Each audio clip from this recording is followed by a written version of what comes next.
నమస్కారం, వార్తలకు స్వాగతం. ముందుగా ముఖ్యాంశాలు. సోషల్ మీడియా వారియర్స్ తో సీఎం రేవంత్ రెడ్డి ముఖాముఖి.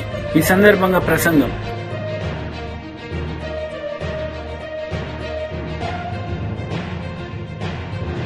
విద్యాశాఖ మంత్రి బొత్స సత్యనారాయణ మీడియా సమావేశం, పలు అంశాలపై వివరణ.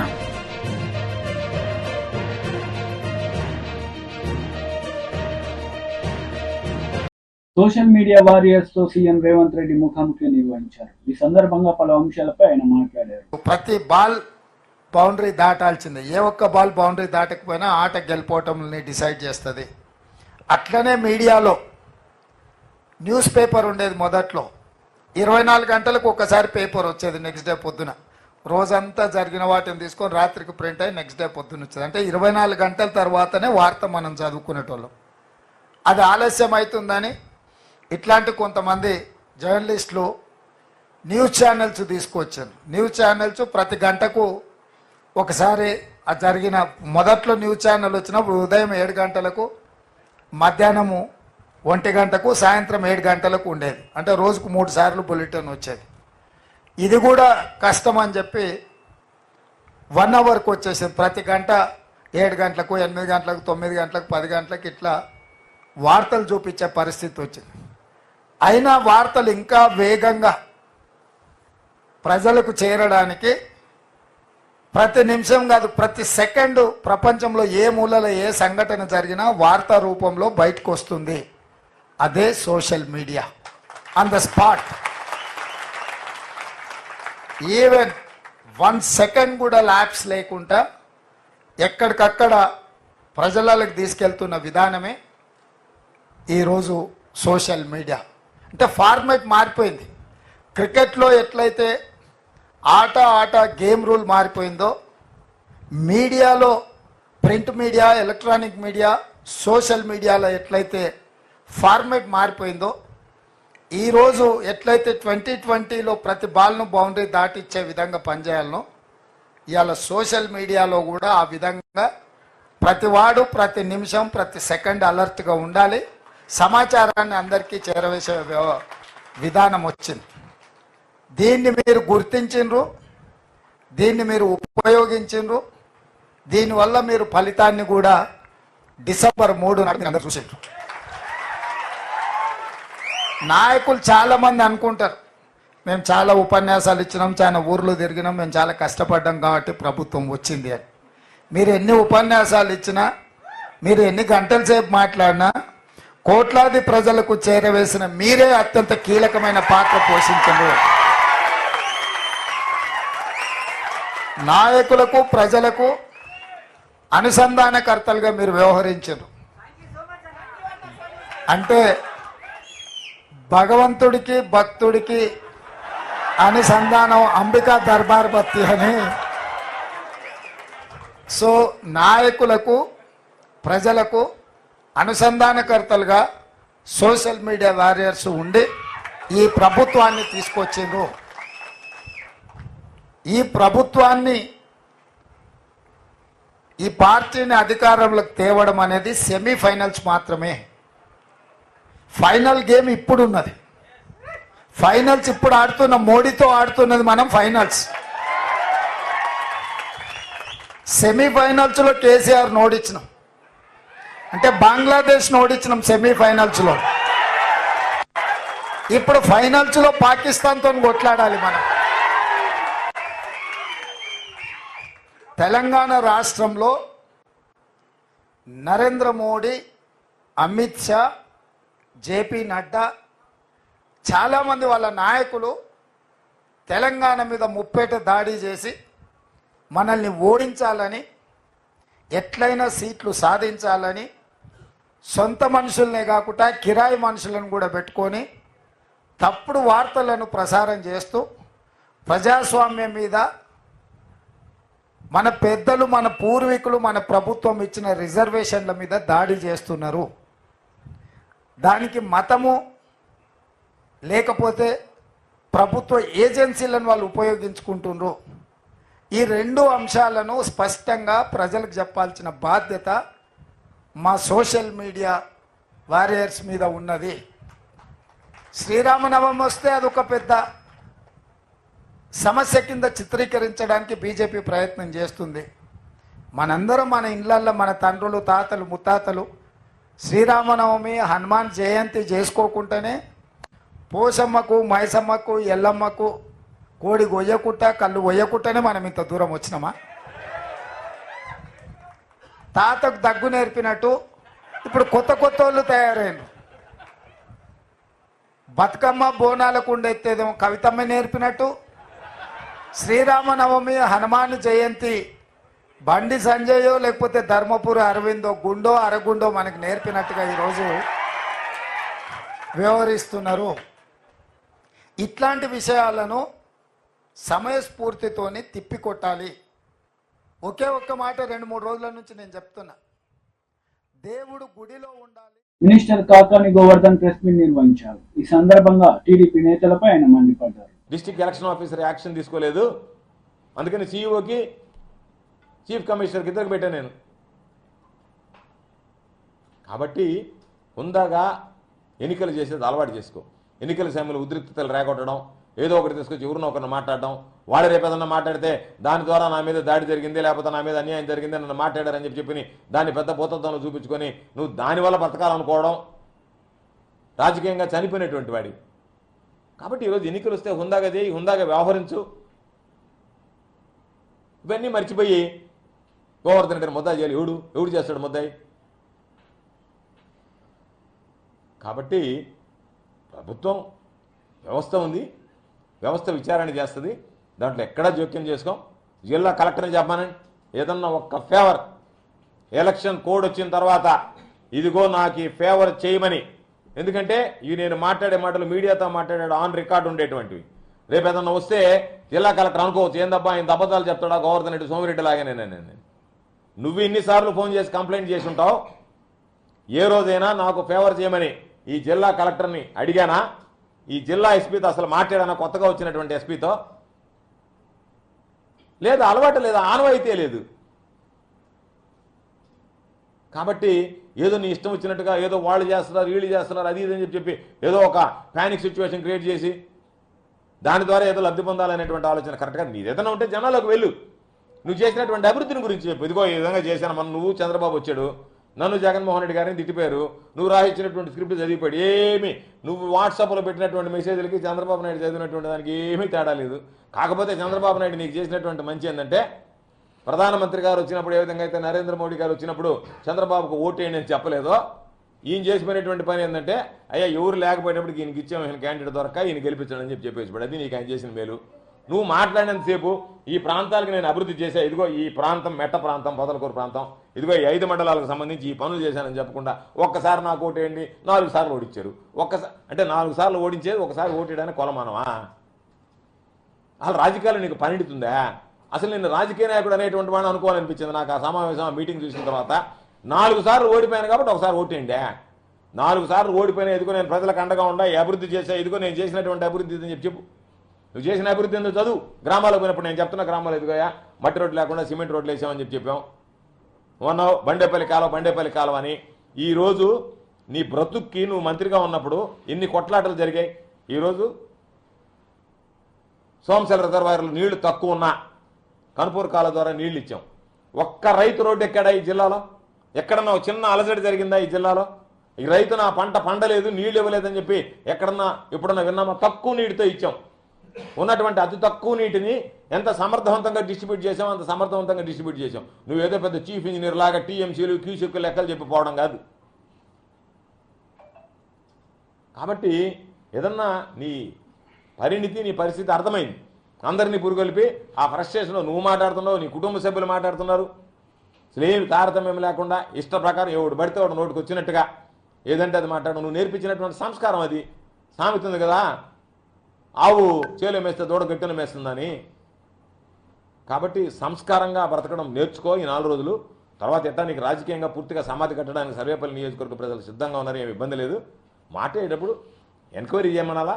ఎంక్వైరీలు ఎవరున్నా బాధ్యులైనటువంటి వక్తలు ఎవరున్నా వాళ్ళ మీద కఠిన చర్యలు తీసుకోమనాలి తప్ప వాడెవడో రైస్ మిల్లు పెట్టాడంటే ఆ రైస్ మిల్ ఓనర్ దీనికి సంబంధం ఉంది, ఆ పేరు చదివితే అసలు ఆ పేరు గెలడు, నాతో సంబంధమే ఎప్పుడు నేను అసలు చూసినటువంటి దాఖలాలు కూడా లేవు.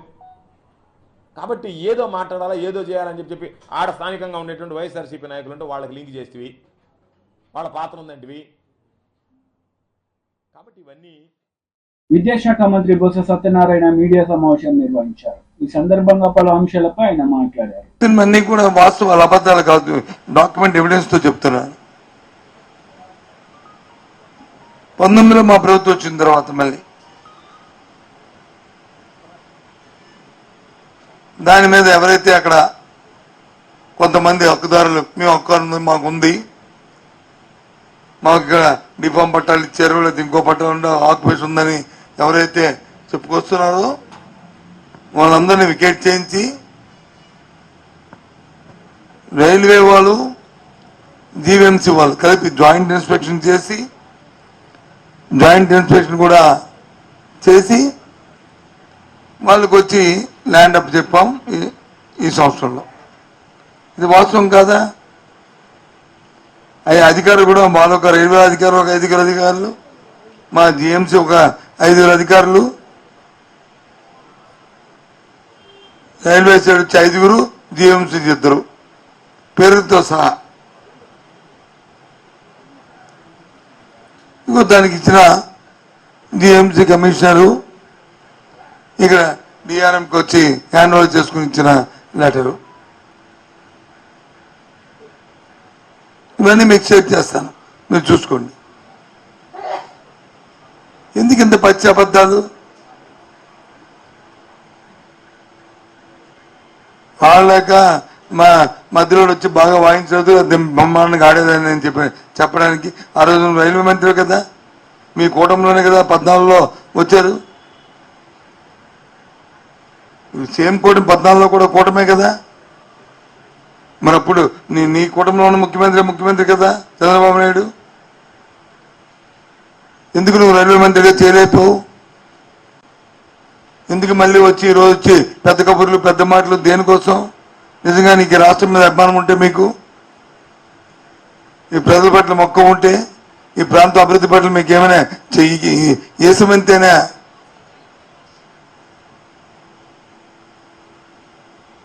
మీకు సదాభిప్రాయం ఉండి చేయాలని తపనుంటే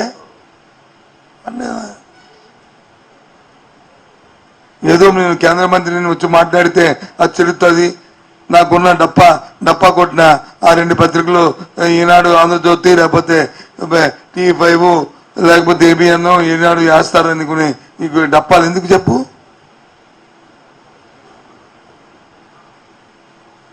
మాది మాఫియా ప్రభుత్వం అంట.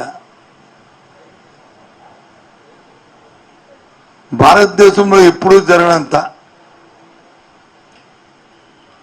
స్వతంత్రం వచ్చిన తర్వాత ఎలక్ట్రానిక్ బాండ్స్ లో ఎంత అవినీతి జరిగిందో అంతా చూస్తే దేశమంతా చూసింది కదా. చూసింది చెప్పండి, దానికి సమాధానం చెప్పండి మీరు ముందు.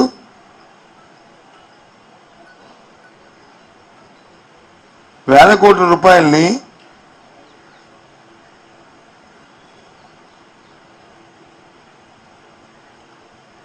ఈ ఎలక్షన్ల పేరు ఎలక్ట్రల్ బాండ్స్ పేరు వచ్చి పెట్టి వారికి లబ్ధులు చేకూర్చి దేశ సంపద నుంచి డైవర్షన్ చేసి మళ్ళీ పైపెచ్చు పెద్ద మాటలు పెద్ద కబుర్లు. భారతదేశ ప్రజలందరూ కూడా మీది అమాయకులు అనుకుంటున్నారా మీ ఉద్దేశంలో? మాట్లాడట్లేదు కాబట్టి ఎవరూ ఎందుకులే అని చెప్పి ఊరుకుంటున్నారంటే మీరు ఎక్కువగా మాట్లాడింది సమంజసమేనా?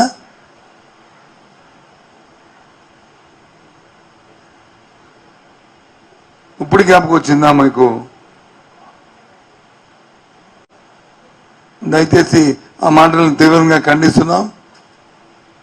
ఒకసారి మనమేటో చూసుకుని అప్పుడు ఎదుటి వరకు మాట్లాడాలి. మనమేదో పవిత్రవంతులం, నీతిమంతులం, ఋషిపంగంలో అనుకొని ఎదుటివాడి మీద వచ్చి ఇది చెప్పడం కాదు.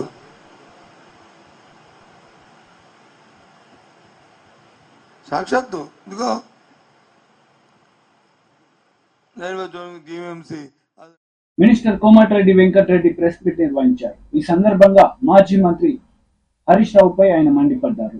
ఈ మోసాలు ఏమైనా కాంగ్రెస్ పార్టీ అంటే ఏముంది?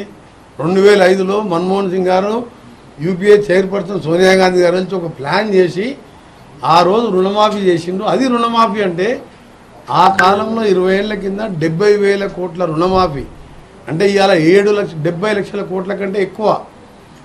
అప్పుడు నేను అధికార పార్టీ రెండోసారి ఎమ్మెల్యేగా ఉన్నా. ఒక్కొక్క ఏగొండ్ల 1,00,000, 2 లక్షలు, 3 లక్షలు, 5 లక్షలు ఉన్నాయి. అన్నీ కూడా మాఫీ అయిపోయినాయి. సరే, కొందరు ఆర్థికంగా మంచుకున్న రైతులు లోన్ తీసుకున్నది రీపే చేస్తే రాజశేఖర రెడ్డి గారి వాళ్ళందరూ కూడా ఒక బెనిఫిట్ లాగా ఒక ఇన్సెంటివ్ లాగా కట్టిన వాళ్ళకు కూడా 5,000 రూపాయలు అకౌంట్లో వేసినాం, 1,500 కోట్లు. ప్లస్ కరీంనగర్లో ఆ రోజు తెలంగాణ ఇస్తా అని చెప్పిన సోనియా గాంధీ ఆంధ్ర నాయకులు మొత్తం ఒకటైన ఆంధ్రప్రదేశ్లో 25 స్థానాలు ఎంపీలతో పాటు ఎప్పుడు పార్టీ అధికారంలో రాదని తెలిసినా చెప్పిన మాట కట్టుబడి తెలంగాణ ఇచ్చింది. ఇవాళ ఉపాధి హామీ లాంటి పథకం పెడితే అన్నం తింటున్నాం. ఇదే లేకపోతే కేసీఆర్ 10 ఏళ్ల పరిపాలనలో లక్షల మంది ఇవాళ ఆకలి చావులు తెచ్చేవారు ఇక్కడ తెలంగాణలో. సోనియా గాంధీ, మన్మోహన్ సింగ్ ఉపాధి హామీ యూపీఏ ప్రభుత్వం పెట్టకపోతే నేను చెప్తున్నా, 5 సార్లు ఎమ్మెల్యేగా ఎంపీగా ఉన్న వ్యక్తిని. ఇలా సగం మంది దళితులు, పేదవాళ్ళు, భూములు లేని వాళ్ళు, దళితులకు భూములు ఉండవు. ఈయన 3 ఎకరాలు ఇస్తాను మోసం చేసిండు. ముఖ్యమంత్రి ఎట్లా దళితులను ఒకసారి 2 సార్లు మోసం చేసిండు. భూములు ఉండవు, సాకలి వాళ్ళకు, మంగళి వాళ్ళకు, పద్మశాలి భూములు ఉండక లేక కులవృత్తులు లేని వాళ్ళు కూలీ మీద ఆధారపడతారు.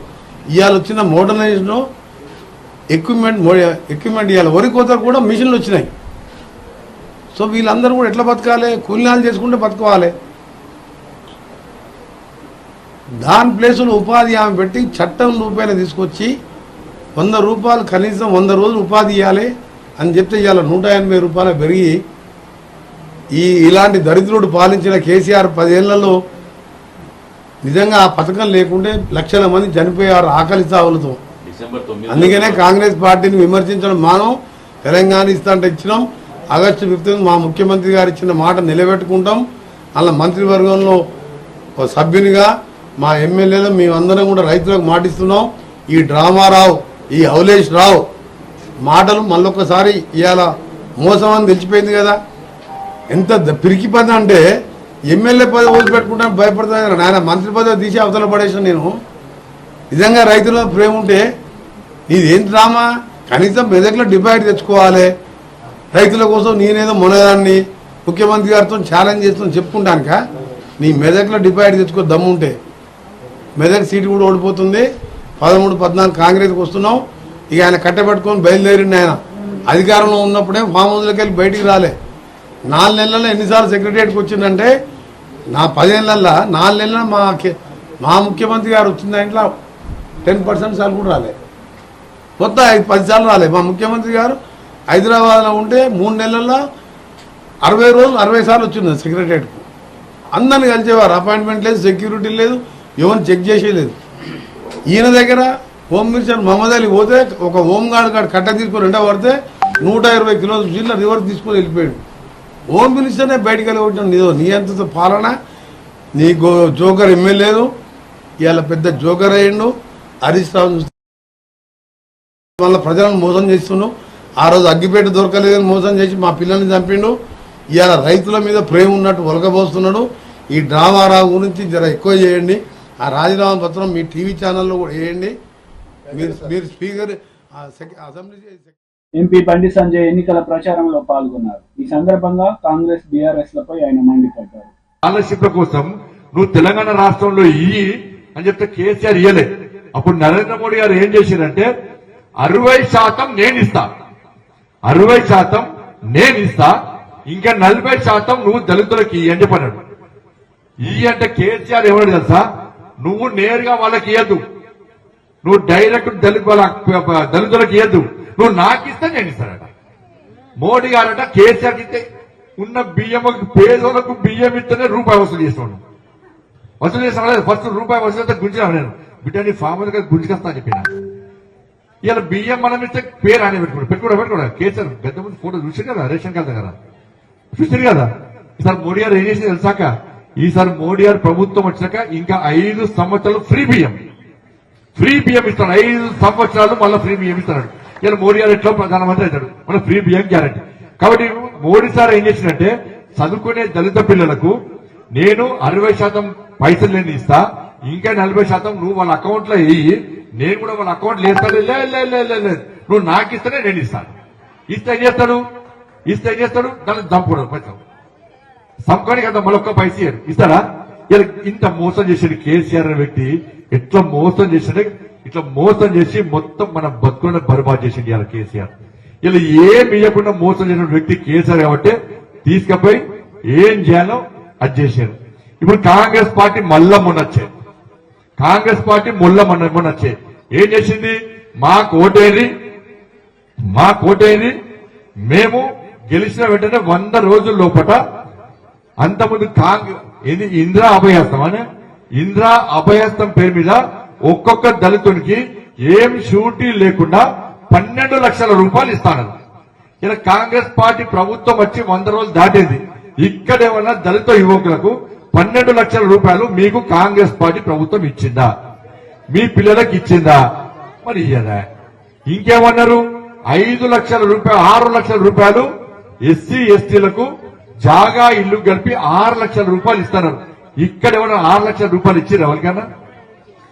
ఇందిరమ్మ ఇల్లు ఇస్తున్నారు. ఏమి ఇందిరమ్మ పేరు మీద ఇల్లు ఇస్తున్నారు.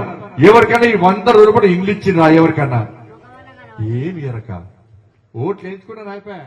మాజీ మంత్రి దేవినేని ఉమామహేశ్వరరావు మీడియా సమావేశాన్ని నిర్వహించారు. ఈ సందర్భంగా సీఎం జగన్ పై విరుచుకుపడ్డారు. అడ్డగోలుగా ఈ కార్యక్రమాలని చేస్తా ఉన్నారు. అదేవిధంగా సివిల్ జడ్జిల అధికారాలని రెవెన్యూ అధికారులు కల్పించారు. ఏదైతే జ్యుడిషియరీ సివిల్ జడ్జికి ఉన్న అధికారాన్ని అడ్డగోలుగా రెవెన్యూ అధికారులు కల్పించారు. అంటే కేసు రాసే పోలీసే తీర్పిచ్చేసే విధంగా ఈ యాక్ట్ తయారైంది. ఇది జగన్ రెడ్డి తీసుకొచ్చిన ఈ చట్టం భారత వారసత్వ చట్టం. రాజ్యాంగంలోని ఆర్టికల్ 21, 246, 300కి విరుద్ధంగా ఈ చట్టాన్ని తయారు చేశారు. దీనికి కారణం శాసనసభలో అడ్డగోలు మంద బలం 151 సీట్లు అధికార మదంతో ఈ చట్టాలను తయారు చేశారు. శాసనమండలిలో మీకున్న అడ్డగోలు అధికారాన్ని ఉపయోగించి దీన్ని మీరు యాక్ట్ పాస్ చేసుకున్నారు. దీనివల్ల భూ యాజమాన్య హక్కుల్ని రెవెన్యూ అధికారులు ఏదైతే నిర్ణయించకూడదని సుప్రీంకోర్టు తీర్పుకి విరుద్ధంగా ఈ యాక్ట్ని తయారు చేశారంటే ఏ విధంగా జగన్మోహన్ రెడ్డి రైతాంగం పట్ల, రైతుల పట్ల, మరి పేద రైతాంగం వాళ్ళ హక్కుల్ని ఏ విధంగా కోల్పోతారో సుబ్బారావు అనే రైతు ఒంటిమిట్ట ఆ ప్రాంతంలో ఆ కుటుంబం యొక్క జరిగిన సంఘటనే ఈ రాష్ట్రంలో ప్రతి ఒక్కళ్ళను కూడా కదిలిస్తూ ఉంది. ఏ రాష్ట్రం కూడా ఇంతవరకు ఇంత ప్రమాదకరమైన చట్టాన్ని తయారు చేయలేదు. మరి జగన్మోహన్ రెడ్డి ఎందుకింత అత్యుత్సాహంగా ఈ చట్టాన్ని తీసుకొచ్చాడు? ఈ చట్టంలో సెక్షన్లు కూడా రాజ్యాంగ విరుద్ధంగా ఉన్నాయి. ఏదైతే ల్యాండ్ టైటిలింగ్ యాక్ట్ చట్టంలో సెక్షన్ నెంబర్ 10, 13, 14, 15, 25, 34, 46 ఇవన్నీ కూడా రాజ్యాంగ విరుద్ధంగా ఉన్నాయి. కాన్స్టిట్యూషనల్గా ఏవి కూడా ఒప్పుకునే కూడా కాదు. అంత టీడీపీ పోలిట్ బ్యూరో సభ్యులు వర్ల రామయ్య మీడియా సమావేశం నిర్వహించారు. ఈ సందర్భంగా పలు అంశాలపై ఆయన మాట్లాడారు. ఓట్లు కుప్పలు పడతాయని చెప్పారట. అందుకు ప్లాస్టర్ దేట్లా మీ దుంపదాగా ఇదేమి డ్రామాయా? అసలు అక్కడ హత్యాయత్నమే జరగలేదు, నీ మీద రాయే పడలేదు అంటుంటే నువ్వు ఇంకా ప్లాస్టర్ వేసుకొని తిరగటంలో ఏమైనా ఔచిత్యం ఉందా అని చెప్పి నేను అడుగుతున్నా. సారీ, అంటే ప్రజలు ఎంత అమాయకులు అని చెప్పాలన్నా మీరు? ప్రజల్ని అమాయకులు అనుకుంటున్నారా జగన్మోహన్ రెడ్డి గారు? 13 రోజుల తర్వాత కూడా ఆ ప్లాస్టర్ మీరు ఆ తలకు ఉంచుకొని తిరుగుతున్నారంటే ఏమనుకోవాలి? అందుకే అన్నాను, అతను పెద్ద డ్రామా యాక్టర్. చిన్నప్పుడు ఆయన ఏమైనా నాటకాలు వేశారో నాకైతే తెలియదు, కానీ ఇప్పుడు మాత్రం ముఖ్యమంత్రి అయిన తర్వాత ఇది మాత్రం పెద్ద డ్రామా. ఆ ప్లాస్టరు బాగా రోజు రోజుకి పెరుగుతుంది, ఇంకా తగ్గాలి రోజు రోజుకి. ఫస్ట్ పెద్దది ఉంటుంది, చిన్నది ఉంటుంది, లేకపోతే ఒక స్టిక్కర్ లాంటిది పెడతారు, 3వ రోజు పీకేస్తారు. నేను చెప్పాను కదా 3 రోజులే ప్లాస్టర్కి. మీకైన గాయానికి 3 రోజులే ఉంచుకోవాలి, తర్వాత ఉంచుకుంటే అది డ్రామా. నిన్న ఒక డాక్టర్ గారు ఎవరో చెబుతున్నారు, సెప్టిక్ అవుతున్నారు దంపదేగా అని చెబుతున్నారు. నువ్వు అట్లాగే ప్లాస్టర్ వేసుకొని తిరిగితే సెప్టిక్ అవుద్దట. అందుకని నేను తోటి మనిషిగా నా సలహా, ఇక తీసేయండి ఆ ప్లాస్టర్. ఇక మీ మాయ మాటలు, మీ మోసపు మాటలు వినే స్థితిలో లేరు రాష్ట్ర ప్రజలని చెప్పి కూడా గౌరవ ముఖ్యమంత్రికి నేను తెలియచేస్తున్నాను. రెండవది, జనాన్ని నేను అనుకోవటం ఎదుటి మనుషులందరూ అమాయకులు, వాళ్ళకేమి తెలియదు, లోకజ్ఞానమే తెలియదు, నేను ఏది చెబితే అది నమ్ముతున్నారన్న భ్రమలో జీవిస్తూ ఉన్నాడు జగన్మోహన్ రెడ్డి గారు. ఆ ఊహాలోకాల్లో విహరిస్తూ ఉన్నారు గౌరవ ముఖ్యమంత్రి జగన్మోహన్ రెడ్డి గారు. లేకపోతే అవినాష్ రెడ్డి 5 ఏళ్ళు ఎంపీగా పనిచేశాడు, మరలా ఎంపీగా పోటీ చేస్తున్నాడు. అతను చిన్న బాలుడు అంట, అమాయకుడు అంట. అతను అమాయకుడు అంటే ఆయన దొంపదగ బాబాయిని, మీ బాబాయిని గొడ్డలు వేటేసి చంపిన దానికి సూత్రధారి అతనని చెప్పి CBI, the highest investigating agency in our country, వాళ్ళు చెబితే, వాళ్ళు ఛార్జ్షీట్ వేస్తే ఇతను బెయిల్ తీసుకొని ఆ కోర్టుకు అటెండ్ అవుతూ ఉంటే అతన్ని చిన్నపిల్లవాడు, అమాయకుడు అని చెప్పడంలో ఉద్దేశం ఏంటి? నీ ఉద్దేశం ఏంటి ముఖ్యమంత్రి గారు అని చెప్పి నేను అడుగుతున్నా. అంటే రాష్ట్ర ప్రజల అమాయకులేనా, మీ తమ్ముడు అమాయకుడేనా? చాలా తప్పు చేస్తున్నారు మీరు, రాష్ట్ర ప్రజల్ని కించపరుస్తున్నారు. ఎమ్మెల్యే హరీష్ రావు మీడియా సమావేశం నిర్వహించారు. ఈ సందర్భంగా పలు అంశాలపై ఆయన మాట్లాడారు. దేవుడి మీద ప్రమాణం చేసి ఓట్లు పెట్టుకొని బాండ్ పేపర్ల మీద రాసిచ్చిన హామీలు నిజమే అయితే రాజీనామా చేయడానికి ఎందుకు వెనకడుగు వేస్తున్నారు? మీరు రాజీనామాకు ముందుకు రావడం లేదంటే ఈ రాష్ట్ర ప్రజల్ని మరొక్కసారి మీరు మోసం చేస్తున్నట్టే లెక్క. ఒకవేళ మీకు రావడానికి ఇక్కడ ఇబ్బందిగా ఉంటే అమరుల స్తూపం దగ్గర, ఎందుకంటే మీరు ముఖ్యమంత్రి అయిన తర్వాత ఏనాడు ఈ అమరవీరుల స్తూపానికి 2 పూలు పెట్టింది లేదు, శ్రద్ధాంజలి ఘటించిన చరిత్ర మీకు లేదు. ఇది నిజంగా మా దురదృష్టం. అయినా కూడా ఈ ఒకవేళ మీకు రావడానికి ఇబ్బంది ఉంటే మీ పిఏ ద్వారా పంపండి, లేదా మీ స్టాఫ్ ద్వారా పంపండి, మాకు అభ్యంతరం లేదు. కానీ మా ఆశల్లా, మా ప్రయత్నం వల్ల ఈ రాష్ట్రంలో ప్రధాన ప్రతిపక్షంగా ప్రజలకిచ్చిన హామీలు అమలు చేయించడమే మా కర్తవ్యం.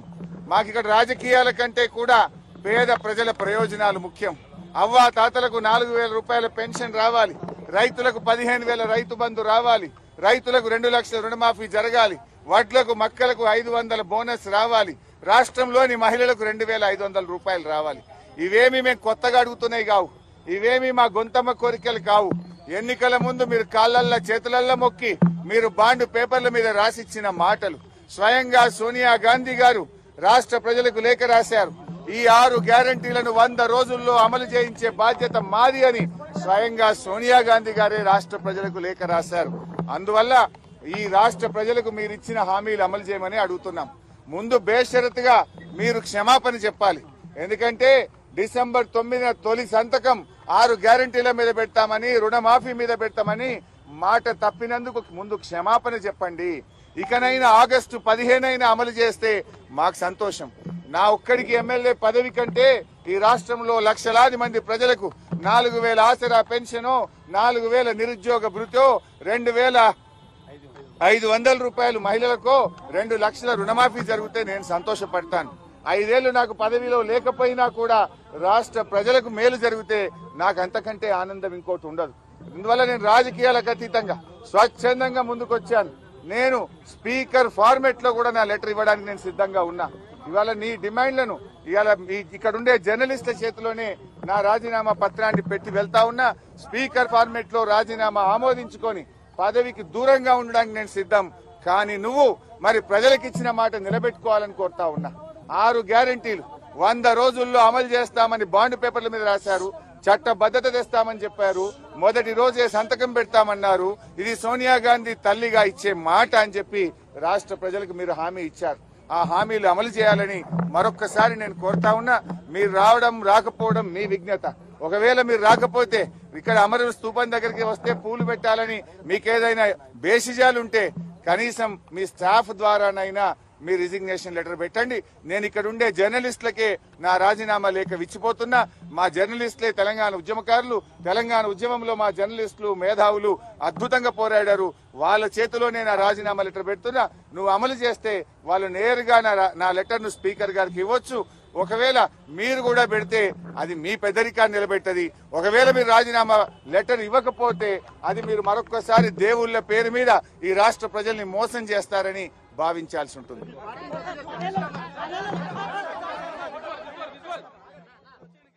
వార్తలు ముగించే ముందు ముఖ్యాంశాలు మరోసారి. సోషల్ మీడియా వారియర్స్ తో సీఎం రేవంత్ రెడ్డి ముఖాముఖి. ఈ సందర్భంగా ప్రసంగం.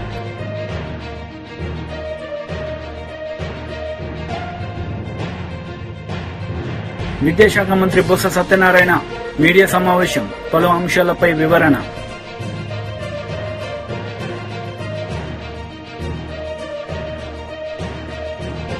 ఈ వార్తలు ఇంతటితో సమాప్తం. తిరిగి ప్రసారమయ్యే వార్తలు మళ్ళీ కలుద్దాం. అంతవరకు సెలవు. నమస్తే.